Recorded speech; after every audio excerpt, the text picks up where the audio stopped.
I'm Yes. so excited that you said yes to this. Of I want to be very thankful that you are willing to do this and share your single mom journey because yeah. I feel like you can empower and help so many of our moms who are going through a rough time and a struggle and they're just ready to give up as a single mom, Mhm. especially with the pandemic hitting. I think that a lot of my moms struggled so much. But my name is Raynell Jones. I am from Pittsburgh, Pennsylvania. I was born in probably one of the poorest communities in Pittsburgh, Pennsylvania. Pittsburgh was actually recently ranked the worst city for African American women to thrive in. Wow. Um, I was a single mom at 19. I was in a domestic violence situation. And I was told, when I was in high school, like, graduate from college and that's how you'll make it out of poverty. Like, go ahead, Mhm. girl, go to college. So I enrolled myself in a college. I was pregnant at the same time. Another woman was pregnant. Ooh. I had no idea. I found out she was pregnant when she was like out here. And I I was just same like, thing. the nerve you put me through, and then you had the nerve. It was just so embarrassing. So, like, all of that combined with just me being a first time mom and being by myself and not being financially literate and not knowing enough about life, I was struggling. Like, I would wake up at like 5 a.m. and literally go catch the bus, with my Mhm. baby in a harness. It was like cold. And then I would drop her off at the sitter at 7. I'll make it to class by 8. I had to work 3 to 11 as a housekeeper, and I won't see my baby again till like 12:30 midnight. And then I will have to run to the bus stop and then go home and do it all over again. So Wow.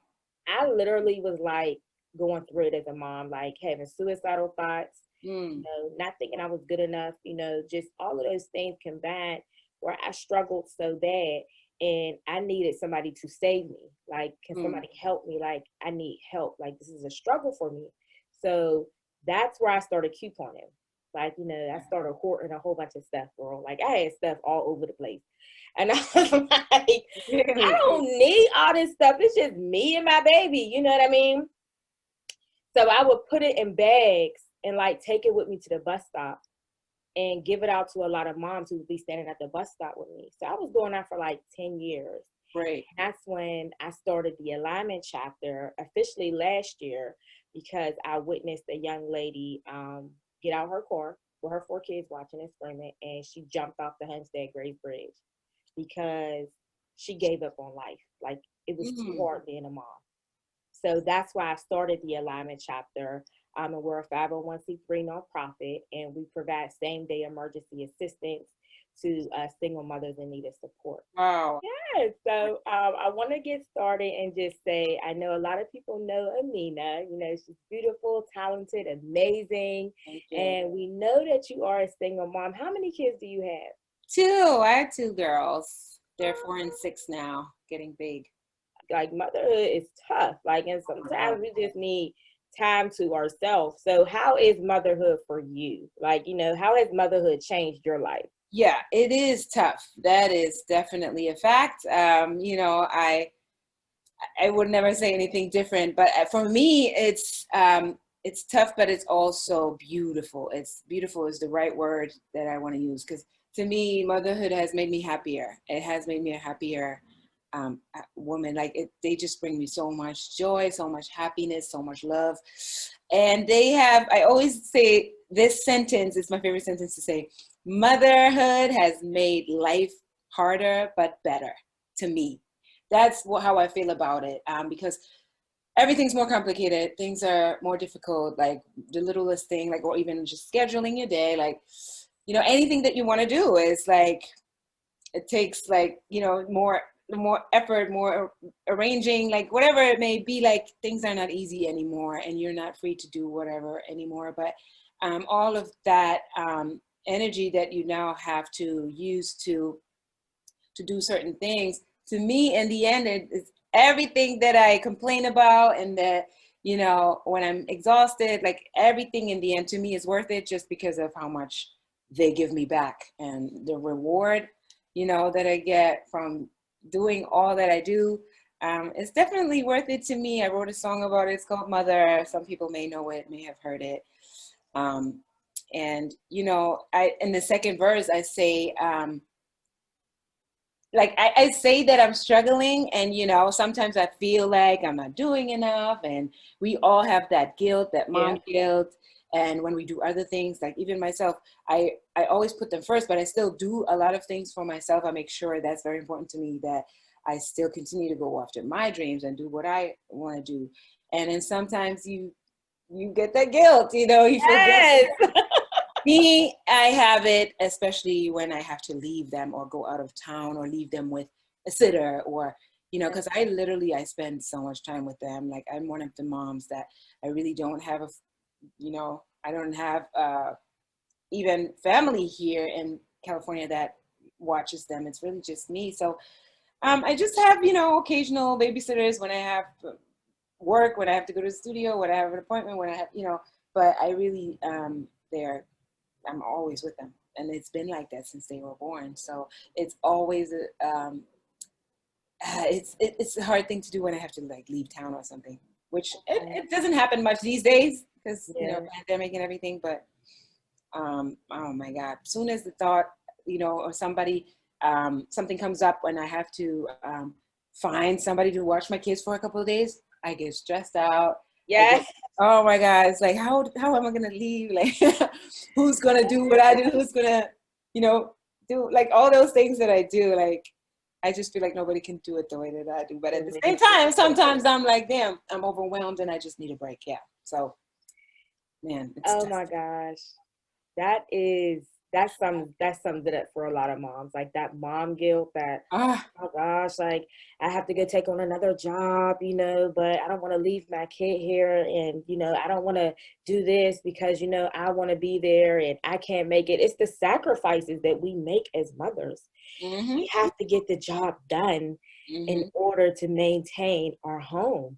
Yep. And that's where I feel like a lot of my moms struggle with that conflict of I have to take on 3 jobs. I have to have this job because I can't afford to withstand the roof. You know, so when you talk about that mommy guilt, I know that's going to resonate with so many women because a lot of women have that mom guilt, you know, but we as women, we have to do what we have to do, you know, and that's just it. And that will lead me into my next question about your journey as being a mom. Like, what has been the toughest part of your journey so far, just being a single mom? Man, I know this is going to sound crazy to a lot of moms, and it's probably different than for most women that have gone through, you know, childbirth and pregnancy. But for me, pregnancy was a nightmare. Like being pregnant and being alone was worse than when the baby was here. And everybody, you know, I just remember the time, like the second half of pregnancy, like, or like third trimester, and I was struggling. I was you know, emotionally, like mentally, I just needed somebody there to be with me, and I was alone. You know, I left my youngest daughters, I left both of their dad when I was pregnant. So I moved from New York to California, and I was like 3 months pregnant. So I did the whole pregnancy alone. And even my older daughter, when I was still with him, I felt alone during my pregnancy just because, you know, everybody knows like he was out cheating and at home. Most people have watched, a lot of people have watched it on TV, but yeah, so I was alone both pregnancies. I felt very alone, and that was the toughest part. And so like my family, like I have family in Germany who would always say like, oh, when the baby comes, we're gonna come visit and we're gonna help you. And I was like, no, come now. Come now, like I need you right now. Like I was, you know, I had just moved, I was setting up my apartment, and I was just all over the place with, you know, hormones and Amina. I was like, that was, to me, honestly, once I gave birth and I had the baby, everything was fine. And I just wanted to take the baby home. And most people say like, that's when the real like life gets tough. But for me, that's when everything was fine. I was home. I didn't get a lot of sleep, but it was okay. I was, then everybody wanted to come see me and help. And I'm like, no, now I don't need you no more. I got my Like, baby. I don't need y'all now. I don't need you no more. I got my babies. And yes, of course, it's a lot when you have a newborn, but it was so much. It's my happiest feeling I ever experienced. The most happiness is having a newborn both times of my kids. Like, that's why I always I always feel like I may want to do it again one more time before I'm too old. Like, wow. But this time not as a single mom. I don't want to be No. I don't want another kid unless I'm going to be like married again and I have a family structure and the husband, and yeah, I wouldn't want to have another one by myself. No. I have to admit too, Amina, that was the toughest journey. What? When I was pregnant. Really? Oh, so most people can't relate to me. And being alone and pregnant was the worst part of my. Yes. Wow. So you can't relate. That's amazing. I'm serious. When you said that, I was like, oh my gosh, she sounds like me. I was just like, I don't want to be pregnant right now. Like, this is the worst thing ever. Like, I can't believe this is happening. But then I was like, I'm gonna love on my baby so much that once the baby came, I was like, you a fade in memory. A lot of your worries or the things that you were dealing with, they for me went away once the baby was there. It was just more like you have to constantly do stuff anyway, so you're distracted, and then you get all this love from the baby, and of course you have the struggles. Like I had some issues with the breastfeeding and things like that, but it's all insignificant compared to all the trouble I was dealing with, I feel like, in pregnancy. So that's crazy to hear someone can. I always hear these stories like, oh, being pregnant was so beautiful. Like, no. No, it was bad for me. I'm not gonna lie. Me too. Yeah, that's the part I didn't like. If I ever have another one, I'm not looking forward to the pregnancy. I mean, hopefully this time I won't be alone.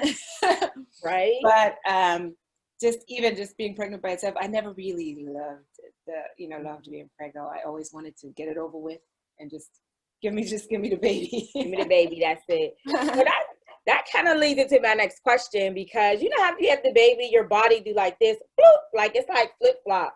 So it's like being pregnant and becoming a mom. People don't understand. You go through mental, physical, and emotional challenges. How did you overcome those challenges physically, mentally, emotionally? Physically, I'm one of the, I guess I call myself lucky. Like, I wasn't worried about it. I was just, honestly, I didn't even because people think because I'm really fit and I like to work out and things like that. But people think I was one of those pregnant women in the gym. I never really worked out when I was pregnant. I did do some yoga. I would still do, be active and be outside and do walks and do my thing. But I wasn't one of those pregnant women lifting weights. And no, I was more worried about sleeping when I was pregnant. So when the baby was there, I really, again, it wasn't on my mind. Oh, I got to get my body back. You see those people on Instagram and snap back and I would post pictures of me and people would say that, but it wasn't intentional. I wasn't trying to get back in shape. I wasn't on my mind. It was more with me, it happened automatically. And I'm really thankful for that. But I just literally lost so much weight after I gave birth on my own, just by itself, just from breastfeeding and just from just having to be up and out and about all the time, just, being just doing stuff for the baby. So I literally got so skinny and it was almost scary. I really got thinner than ever after I gave birth the first time. And then slowly but surely I got back into I really was always, it's more about being healthy for me. So then I just wasn't physically one thing, it really wasn't my concern. So I can say that I'm lucky with that. Mentally, I also never suffered from anything the postpartum and that stuff like that. I never had anything like that. So I really sometimes hearing those stories from women, dealing with a lot of craziness, after the baby is there.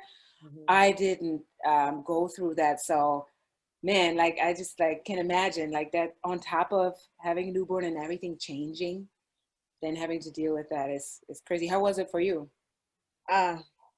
I can say honestly, after my first daughter, I feel like I snapped back just because, like you said, I was ripping and running around. I was going to school, I was working, I was stressed out trying to figure out how I was going to pay my bills. Mm-hmm.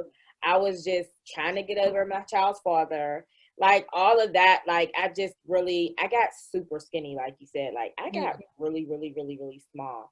Wow. And I did notice that I started losing my hair, so I did experience Mm. a lot of hair loss after I Wow. had her.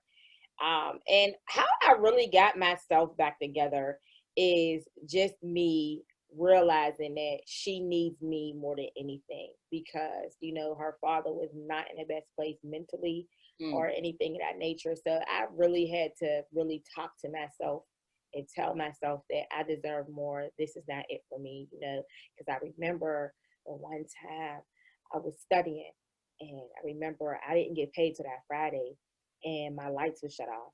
I Mm. remember like holding her and like studying, like using my phone with the light. And I just was like, that was like the wake up call for me. Like, I need to get myself together. Wow. So I kind of like picked myself up, emotionally and mentally.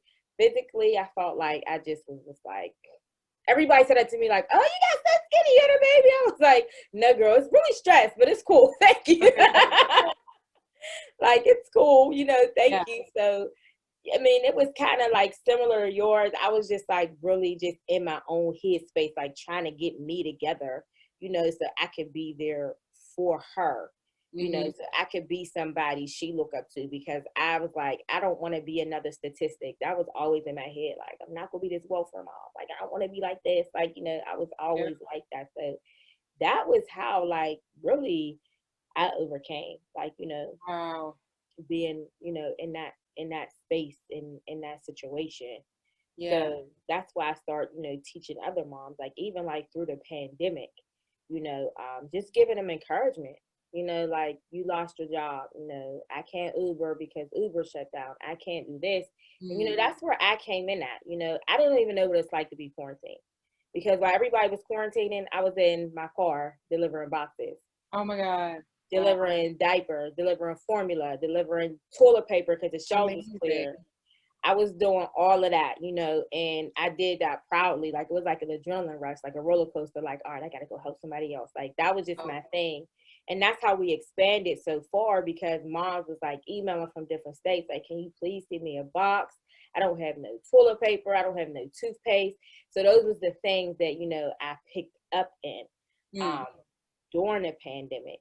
You know, Nice. so I wanted to ask you, what advice would you give a single mom who is still trying to push through the pandemic and like persevere through all of this Oh right my God. Yeah, man. It's been tough. I mean, for me, like what helped, I mean, definitely you have to figure out what are the things that make you feel that, that give you energy. What are the things that you need to not be down and, because your kids need you, like we all, we all know, but um, like for me, I always need to like do something either creative or whatever it is that you like doing. If you like music, the little things is what make a difference. Like really, like the little things make a difference. Like for me, going outside, going for a walk with my kids, and then coming back, it gives you a certain kind of energy. Then you put on some music. Maybe if you try something that you normally don't do. I know us as moms, we always cook, but if now? you are not one of those, then maybe try to cook something different, or like really it's the little things. Try to learn something or get better at something that you already like doing.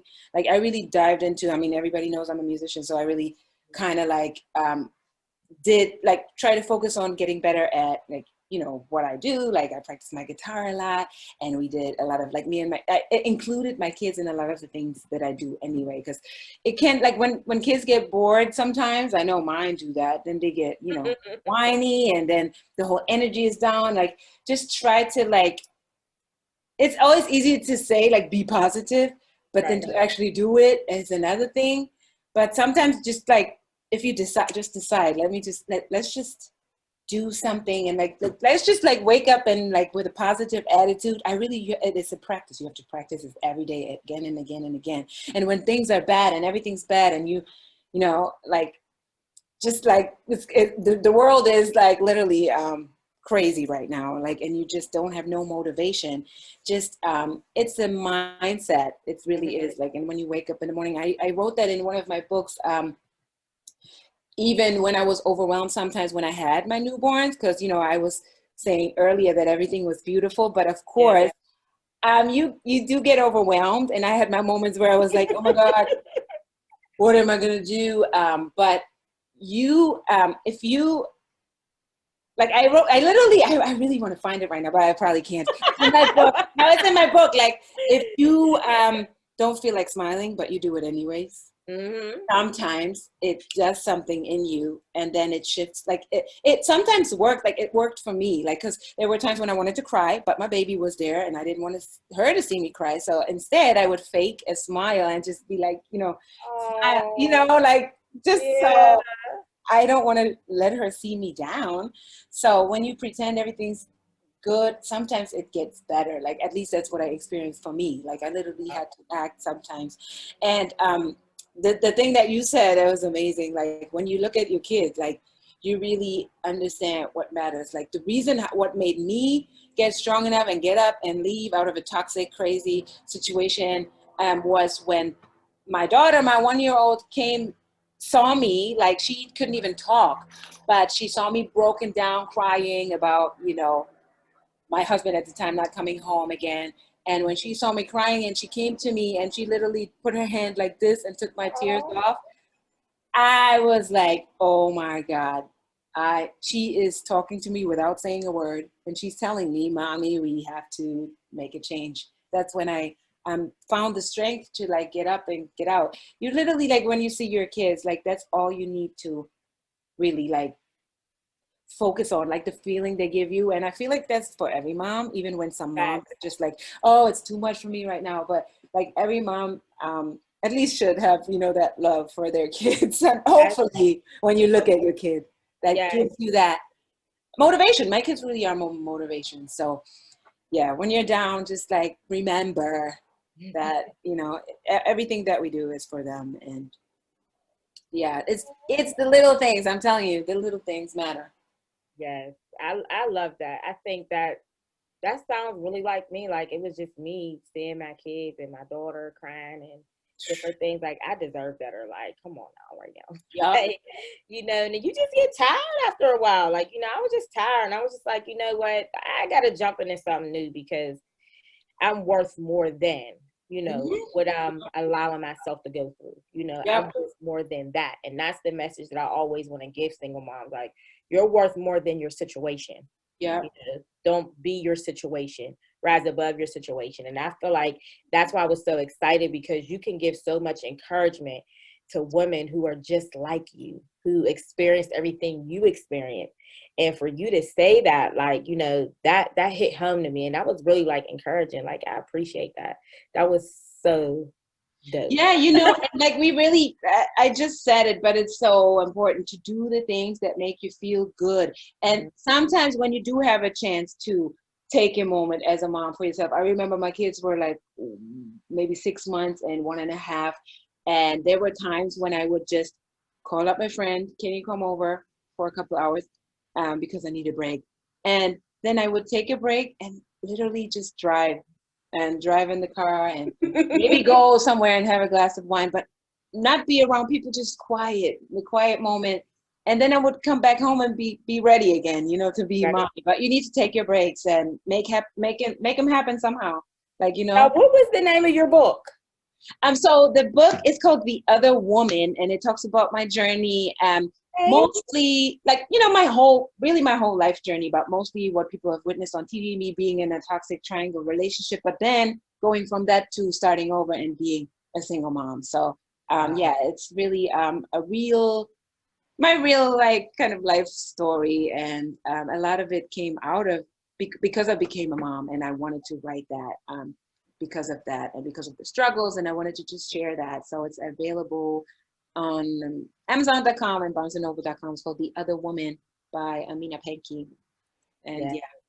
Definitely. I think I'm going to go order that today because I think that moms, if whoever's watching, order that book because I think that is something, if you resonate with Amina, I think you definitely should read that. She has some good tips and that really encouraged me, all the things that you were saying today. And I want to thank you for just coming on, you know, and sharing your story for our Black Her Stories for the Alignment Chapter Black History Month celebration. You'll probably see a lot of different moms, you know, on there sharing their stories as well. And I'm really, really excited for this because I love what you just did thank for you. moms who are just like you. So I appreciate you, Amina. Man, we appreciate you for everything you do. This is so great. I'm gonna make sure I like follow you and all that stuff. So Thank you. you got my support. Oh, thank you so much. You got mine too. This is like a sisterhood. So Yeah. we all like single mom gang. Oh my God, for sure. Thank you for having me so much. You're welcome.